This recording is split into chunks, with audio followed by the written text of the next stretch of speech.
Welcome back to another episode of Lucid Daily. And today we have quite a bit to get through, and one of the pieces that we'll talk about today is whether this is an Air Pure or not. So let's go ahead and get started.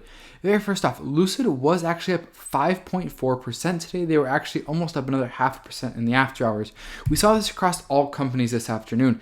I think that this possibly may be leading into a little bit of the hype running into the FOMC meeting, because after the FOMC meeting last March, we actually saw a huge rally after. So maybe the traders heading into it, because I scoured all over looking for some concrete fundamental analysis of why the companies and the indices ran after hours, and I didn't find anything. So it must be the traders trading the FOMC meeting, which it should mean that we're going into a run, which is really good.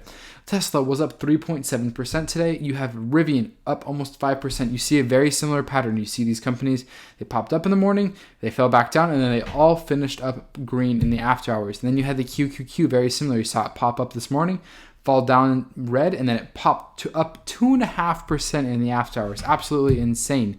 You then had the VIX. I think that this is super interesting. The VIX is at some of its highest levels that we have seen in a long time. This mark right here, the very top, is during some of the peak fear that we saw from the war of Russia and Ukraine. And so you're seeing that today we saw some of those same fear levels, which is absolutely insane. Next, you did have Bear's Workshop. He did fly over the Lucid factory today. He always does an incredible job.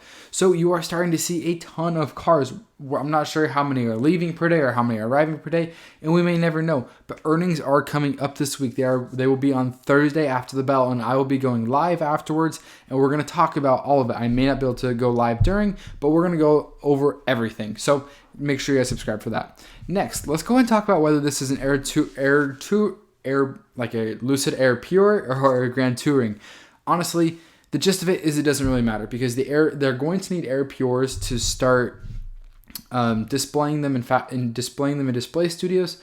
Also, they need to start testing them and getting them rolling out. They should always be a couple of months ahead in terms of R&D, being all right, once we have the Grand Tourings up, this is how we create the Air Pure.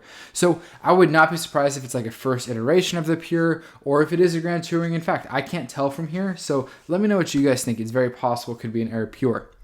Next, this is where things get pretty interesting. You have Lucid Motors. They tweeted out on the 29th of April, which is a handful of days ago, I know, but I missed something really important.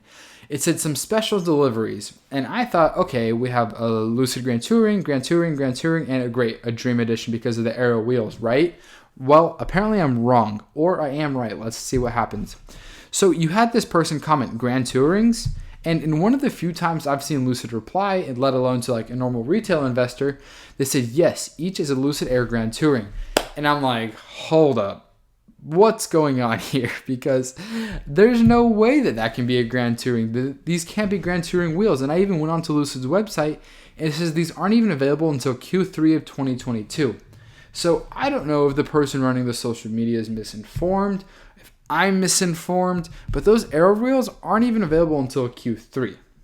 So I think that's a Dream Edition. I would be shocked if I was wrong. I would be happy to be wrong. But let me know what you guys think, because the website, Lucid's contradicting themselves. I don't know if this individual right here that received this car is like a special executive that gets the ability to have a Grand Touring before the public. I don't know. Seems odd. Nothing to dwell on, but I was just like, well, hold up. So definitely something to look at there. Next, Travis Morgan posted this weekend. He said, I'm just going to leave this here. Passenger took the photo, winky face. And as you can see, it's a highway assist.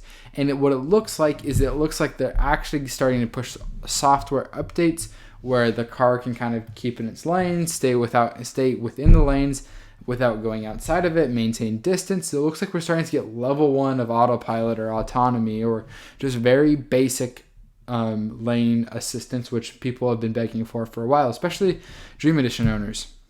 Next, and last but not least, Warren Redlick made a video going over Lucid Motors Q1 earnings preview today. So I may go live tomorrow night and we can talk about it. I'll do something similar to that he did. I will talk about what he said tomorrow. So if you want to see what I have to say regarding what Warren Redlick's perspective is on Lucid Motors Q1 earnings preview, it was a pretty interesting video. I'm not going to lie. I do understand where a lot of his perspectives are coming from. So it'll be an entertaining night tomorrow night. Consider subscribing if you haven't already. already, hit the thumbs up button. Leave me a comment. Do you think I'm going crazy? Is this a Grand Touring or is it a Dream Edition? Because it seems pretty definitive that those are not available until next year, but this person running the official Lucid Motors account seems to not believe so. So I'm super excited for earnings, guys. This is going to be a ton of fun. It may be a little bit painful. I will warn you guys ahead. But if you love Lucid, then this is an opportunity to learn and see where Lucid is progressing. So if you have any questions, leave them in the comments. But other than that, I hope you guys have a fantastic rest of your evening. And like always, see you next time. Thanks for watching.